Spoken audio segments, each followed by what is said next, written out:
ইতোমধ্যে আপনারা অবগত হয়েছেন, গত 9 জুলাই বিকাল অনুমান 5:40 থেকে 6টার মধ্যে কোতোয়ালি থানাধীন স্যার সলিমুল্লাহ মেডিকেল কলেজ বা মিডফোর্ড হসপিটাল, যাকে আপনারা চিনেন, 3 নম্বর গেটে এবং তার সংলগ্ন এলাকায় একটি হত্যাকাণ্ড সংঘটিত হয়েছে। এই হত্যাকাণ্ডটি সংঘটিত হয়েছে অনেক লোক একত্রিত হয়ে একজন লোককে বিভিন্নভাবে আঘাত করে হত্যা করেছে। এগুলোর বিভিন্ন ফুটেজ ইতিমধ্যে আপনারা সোশ্যাল মিডিয়া থেকে শুরু করে বিভিন্ন জায়গায় আপনারা দেখেছেন। তো এই ঘটনা ঘটার সাথে সাথেই ঘটনাস্থলে পুলিশ উপস্থিত হয় এবং ঘটনা নিয়ন্ত্রণ নেয় এবং ঘটনা সংঘটিত হওয়ার অল্প সময়ের মধ্যেই পুলিশ দুজনকে গ্রেফতার করে এবং দুজনকে গ্রেফতার করে অত্র এলাকার যে সকল সিসি ক্যামেরা আছে সেই সকল ক্যামেরার ফুটেজগুলো কালেকশন করে এবং আমি ডিসি লালবাগ হিসাবে ঘটনা আমার যেহেতু এটা আমার রেসপন্সিবিলিটির মধ্যে এবং আমার এরিয়ার মধ্যে, আমি বলা যায় 20 থেকে 25 মিনিটের মধ্যে আমি নিজের ঘটনাস্থলে উপস্থিত হই। তাৎক্ষণিকভাবে আমরা লাস্টার যেই আইনি ফর্মালিটিস আছে সুরতাল করা এবং ময়নাতদন্তের যে প্রক্রিয়াটা সেটা সম্পন্ন করে এটা লাশটাকে আমরা মিডফোর্ড হসপিটালে প্রেরণ করি এবং আমরা আমাদের পুলিশের বিভিন্ন টিমগুলোকে আমরা ভাগ করে দিয়ে যারা অপরাধের সাথে সম্পৃক্ত তাদের গ্রেফতারের প্রক্রিয়া শুরু করি। আপনাদের জ্ঞাতাতে একটু বলে রাখা ভালো, এই ঘটনাটা নেপথ্যে অনেক রকম কথাবার্তা আমরা মিডিয়ায় দেখতে পাচ্ছি। তবে একটা আমরা এই পর্যন্ত আমরা যতটুকু পেয়েছি অপরাধীদের সাথে কথা বলে বা এই হত্যাকাণ্ডের সাথে যারা জড়িত বলে এখন পর্যন্ত মনে হচ্ছে, তাদের সাথে কথা বলে আমরা যে সকল তথ্য পেয়েছি এটা একটু আপনাদের নিকট ক্লিয়ার করা দরকার। আমরা যতটুকু জেনেছি ওখানে ভাঙ্গারি ব্যবসা, অর্থাৎ আপনারা জানেন বিভিন্ন স্ক্র্যাপ জাতীয় মালামাল, ওই এলাকায় এই ব্যবসাটা খুব প্রচলিত এবং ওখানকারই একটা দোকান আছে। ওই দোকানটাতে কারা ব্যবসা করবে এই ব্যবসাটা নিয়ে একটা দ্বন্দ্ব কাজ করছিল। আমরা এতটুকু জানতে পেরেছি যিনি হত্যাকাণ্ডের শিকার হয়েছেন এবং যাদেরকে ধারণা করা হচ্ছে যে হত্যাকাণ্ডের সাথে জড়িত তারা পরস্পর সম্পর্কিত এবং ব্যবসাটা তারা একসাথে কিছুদিন করেছে, কিন্তু যখন ব্যবসায়িক লেনদেন নিয়ে একটা দ্বন্দ্ব তৈরি হয় তখনই তারা এই ব্যবসাটাকে আবার নিজেদের মতো করে করার জন্য তার সাথে বিবাদে লিপ্ত হয়, যার বিবাদের ফলশ্রুতিতে এই হত্যাকাণ্ডটি সংঘটিত হয়েছে। এই হত্যাকাণ্ড সংক্রান্তে ঘটনার পরদিন অর্থাৎ 9 তারিখে ঘটনা ঘটেছে। 10 তারিখে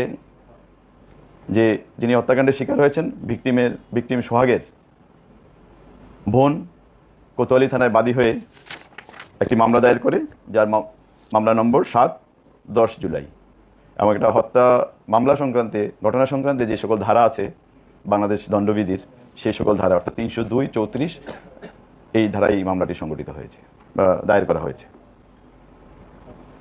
ঘটনা অব্যবহিত পরেই আমরা ঘটনার সাথে সংশ্লিষ্ট সন্দেহে আমরা দুজনকে গ্রেফতার করি এবং আমাদের যে সকল ভিডিও ফুটেজ আমরা পেয়েছি বিভিন্ন ক্যামেরা থেকে, সিসি ক্যামেরা থেকে, ওগুলো বিশ্লেষণের মাধ্যমে আমরা ঘটনার সাথে যারা সম্পৃক্ত তাদেরকে শনাক্ত করতে সক্ষম হই এবং এই ঘটনার সাথে সম্পৃক্ত আছে এবং বিভিন্ন ফুটেজে দেখা গেছে যারা ঘটনার সাথে সম্পৃক্ত এরকম 5 জনকে ইতোমধ্যে গ্রেফতার করা হয়েছে। এর মধ্যে মাহমুদুল হাসান মহিন 41, আলমগীর 28 মানে বয়স তার 28, লম্বা মনির, টিটন গাজী এবং তারেক রহমান রবিন, এই 5 জনকে গ্রেফতার করা হয়েছে। এর মধ্যে মাহমুদুল হাসান মহিন এবং তারেক রহমান রবিন এজাহার নামীয় 1 এবং এজাহার নামীয় 15, এই দুজন ঘটনার দিনই গ্রেফতার হয়েছে এবং তাদের দেয়া তথ্যের ভিত্তিতেই অন্যান্য আসামিদেরকে শনাক্ত করা হয়েছে এবং এই দুজন এই মুহূর্তে আমাদের হেফাজতে আছে। আর গতকাল রাতে আমরা টিটন গাজীকে গ্রেফতার করেছি তাদের দেওয়া তথ্যের ভিত্তিতেই এবং আমরা তাকেও সরাসরি সম্পৃক্ততার প্রমাণ পেয়েছি, বিভিন্ন ফুটেজে তাকে দেখা গেছে এবং অ্যাক্টিভ রোল প্লে করেছে এই ঘটনার সংক্রান্তে। এবং আপনারা হয়তো ইতিমধ্যে অবগত হয়েছেন, র্যাপিড অ্যাকশন ব্যাটালিয়নও 2 জনকে গ্রেফতার করেছে। অর্থাৎ সব মিলে এই মামলায় এখন পর্যন্ত 5 জন গ্রেফতার হয়েছে। মধ্যে র্যাব 2 জন করেছে, আর ঢাকা মেট্রোপলিটন পুলিশ কর্তৃক 3 জন গ্রেফতার হয়েছে। আমরা এই মামলাটি দায়ের হওয়ার সাথে সাথেই আমাদের একটি চৌকস তদন্ত টিম করা হয়েছে। সেই টিমটি মামলা তদন্তের পরবর্তী কার্যক্রম এগিয়ে নেওয়ার জন্য কাজ করছে এবং অপরাপর যারা অপরাধী এবং এই ঘটনার সাথে সম্পৃক্ত তাদের গ্রেফতারের সকল প্রক্রিয়া চলমান রয়েছে। ঘটনা সংক্রান্তে এতটুকু এখন পর্যন্ত আমাদের অগ্রগতি। ধন্যবাদ সবাইকে। আমি একটু আপনাদেরকে অনুরোধ করব, যদি প্রশ্ন থাকে আপনারা একে একে করলে আমার জন্য সুবিধা হবে। আপনি তো বললেন আসামিদের গ্রেফতারের, এই আসামিদের রাজনৈতিক পরিচয় এবং ভিকটিমের রাজনৈতিক পরিচয় আমরা ভাষা একটু ক্লিয়ার করবেন। আপনাকে অনেক ধন্যবাদ। আমরা আসলে একটা অপরাধ সংঘটিত হয়েছে এবং এটা কারা করেছে, যারা অপরাধী, এই বিবেচনা থেকে আমরা আসলে পুলিশ মামলা তদন্ত করি। মামলা তাদের রাজনৈতিক পরিচয়টা আমাদের কাছে কোনো মুখ্য পরিচয় নয়। আমরা তার যে অপরাধের সাথে তার সম্পৃক্ততা, এইটাকে আমরা গুরুত্ব দিতে চাই এবং সে কেন অপরাধটি সংঘটিত করেছে এটা আমাদের কাছে গুরুত্বপূর্ণ। এবং এখন পর্যন্ত বিভিন্ন মাধ্যমে আমরাও দেখি যে বিভিন্ন রাজনৈতিক দলকে জড়িয়ে তাদের সাথে তাদের পরিচয় দেখানো হচ্ছে, কিন্তু আমরা এখন পর্যন্ত কোনো নির্ভরযোগ্য তথ্য থেকে, সোর্স থেকে তাদের রাজনৈতিক পরিচয়ের বিষয়টি আমরা নিশ্চিত হতে পারিনি। যারা গ্রেফতার হয়েছে তাদেরকে আমরা জিজ্ঞেস করেছি কোনো রাজনৈতিক পরিচয় আছে কিনা, কোনো রাজনৈতিক সংগঠন বা দলের সাথে তারা সম্পৃক্ত কিনা, তারা এই বিষয়ে আমাদেরকে স্পষ্ট কোনো তথ্য দেয়নি। আমরা পরবর্তীতে অপরাপর আসামিদের গ্রেফতার এবং যারা এখনও আমাদের হেফাজতে আছে তাদেরকে আরও নিবিড়ভাবে জিজ্ঞাসাবাদ করব এবং এরকম কোনো পরিচয় যদি আমরা পাই আমরা এটি অবশ্যই আপনাদের সাথে বিনিময় করব। একজন একজন করে করলে আমার জন্য সুবিধা হবে। আমি একটু আপনাকে যদি একটু থামি, আমি যদি উনি আগে বলার চেষ্টা করছিলেন। জি,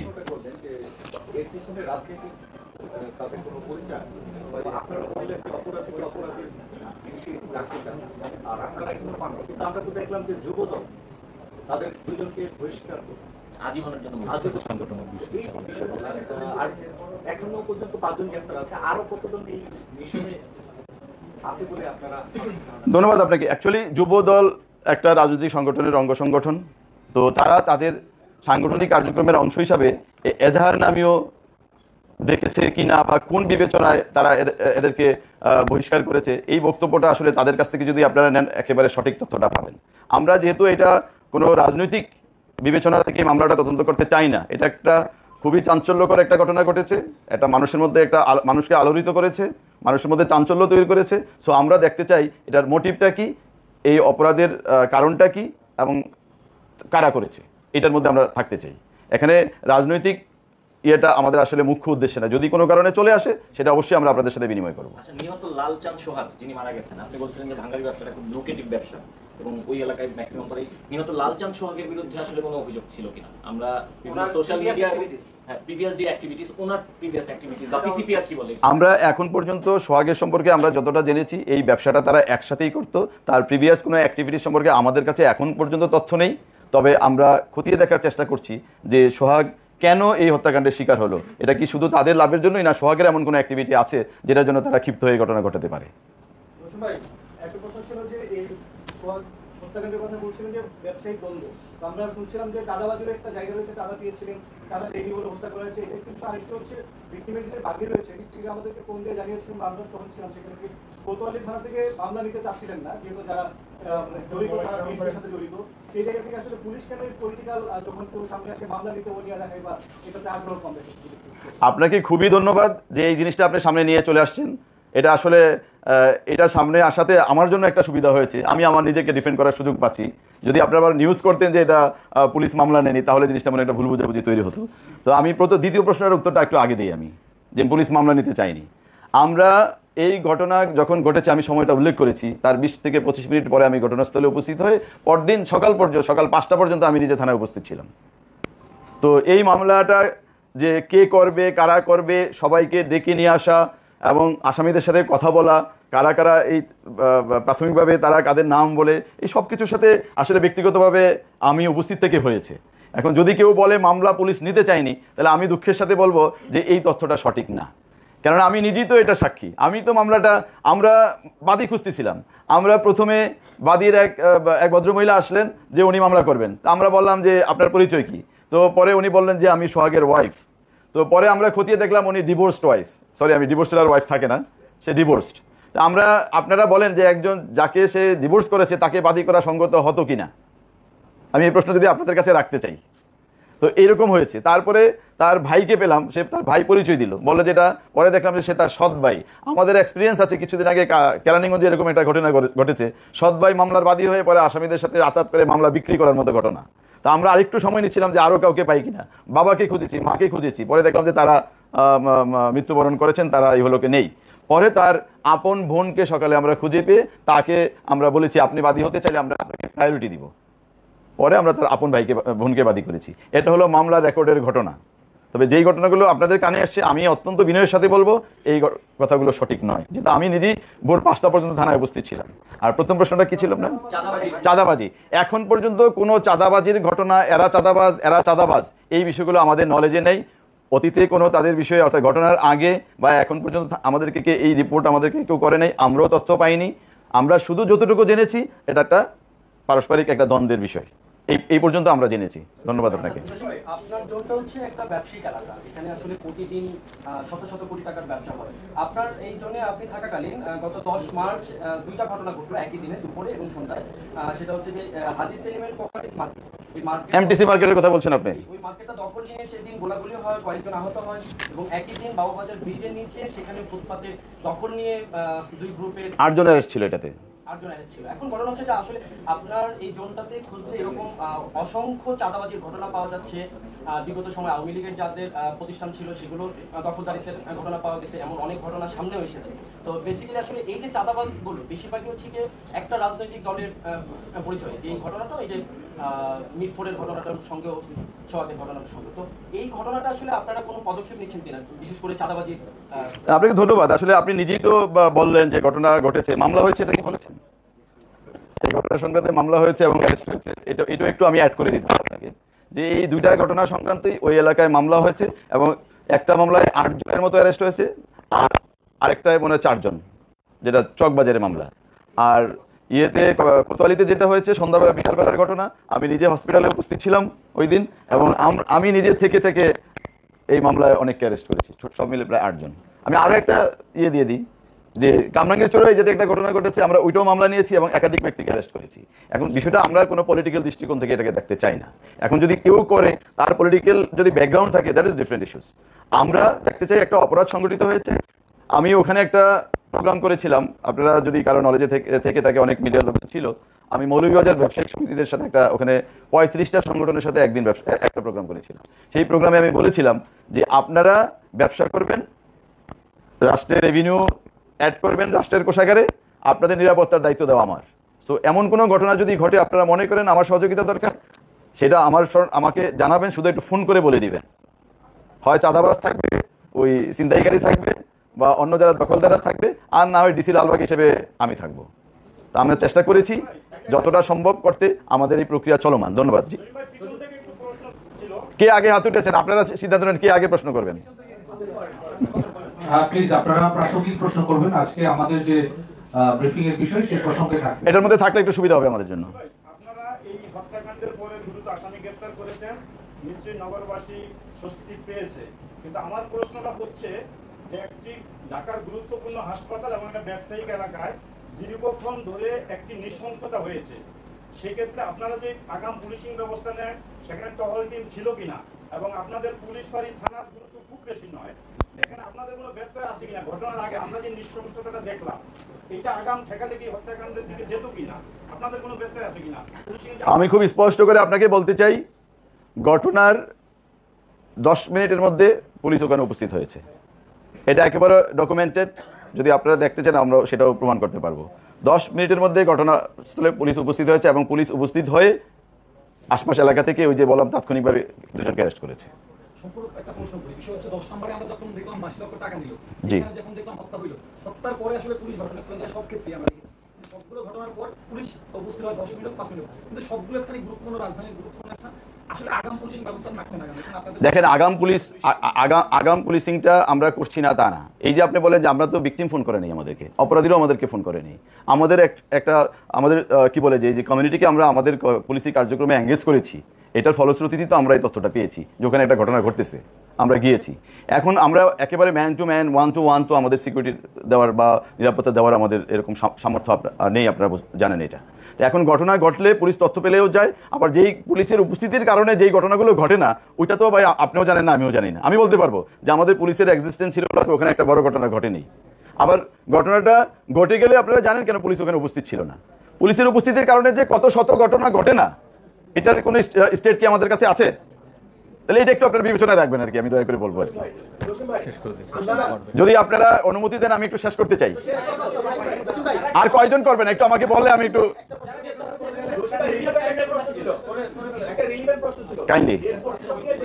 নৃশংসতা আমরা দেখেছি, তাতে মনে হয়েছে আসামিদের অনেক বেশি ক্ষোভ তার প্রতি ছিল। সেক্ষেত্রে এটা কি শুধুমাত্র ব্যবসায়িক দ্বন্দ্ব কিনা, শুধুমাত্র একটা সাধারণ হত্যাকাণ্ড কিনা, আপনারা সে ব্যাপারে কোনো সন্দেহ আছে কিনা? আমার প্রশ্ন হচ্ছে মোটিভটা আপনারা আসলে কোনো রকম উদ্ধার করতে পেরেছেন কিনা? Actually that I was talking to, যে আমি বলছিলাম যেটা, যে আসামিরা তো ধরা পড়ছে। ওই এখন গুরুত্বপূর্ণ 5 জনের মধ্যে অনেক গুরুত্বপূর্ণ আসামি আছে এখানে, আসামি বলবো না আমি, আসলে সন্দিগ্ধ আছে। তো তাদেরকে আমরা যখন জিজ্ঞাসাবাদ করবো সে কেন এটা করছে সেটাও আমরা আসলে বের করতে পারবো, আমি এটা আপনাদেরকে বলতে পারি। Is it last one? এটা কি লাস্ট? তাহলে 2 জন, হ্যাঁ, আর 2 জন। Thank you.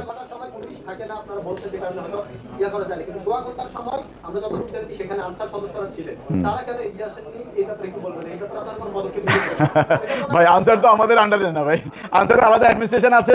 এখন এটা আনসারের অ্যাডমিনিস্ট্রেশন চ্যানেলে যদি আপনারা এই প্রশ্ন করেন আমাদের জন্য সুবিধা হতো আর কি। এটা উনি বলতে চাচ্ছিলেন, উনি। জি, হচ্ছে যে দিনে দুপুরে যখন দিনে দুপুরে একটা নৃশংসভাবে এমন ভাবে যে মারছে মানুষকে, অর্ধ শতাধিক না হলে আপনার ক্রাইম সিনে উপস্থিত ছিল যারা, এখন যারা ভুক্তভোগী আছে তাদের নিরাপত্তাটা কি আসবে? আমরা অবশ্যই বাদী এবং এই ঘটনার যারা সাক্ষী হবেন তাদের সুরক্ষার জন্য অবশ্যই আমাদের ব্যবস্থা আমরা রাখবো। আমি ইতিমধ্যে বাদীর বোনের সাথে বাদীর সাথে আমি কথা বলেছি, ভিকটিমের বোনের সাথে, এবং এই মামলার একজন গুরুত্বপূর্ণ সাক্ষী আছে, আমি নামটা আপনাদেরকে ডিসক্লোজ করবো না এখন, কেননা তার নিরাপত্তার জন্য তাকে গতকালকে রাতে আমি 3টা সাড়ে 3টার দিকে থানা থেকে যখন বেরিয়ে আসি, সে তখন থানায় উপস্থিত ছিল। তাকে আমি বলছি যে আপনার যদি মনে হয় যে আপনি ইনসিকিউর ফিল করেন আমাকে বলবেন, আপনার বাসা আশপাশ এলাকায় আমরা প্রয়োজনীয় পুলিশের একটা নিরাপত্তা আমরা রাখবো, একটা ব্যবস্থা রাখবো যাতে আপনার নিরাপত্তা বিঘ্নিত না হয়। এখন এই সুরক্ষার বিষয়টা আমরা এখন কনসার্ন, সো আপনাদেরকে এটা করতে চাই, আমরা অবগত করতে চাই এবং আশ্বস্ত করতে চাই, তাদের নিরাপত্তা ইনশাআল্লাহ আমরা দেখবো। সবাইকে অনেক অনেক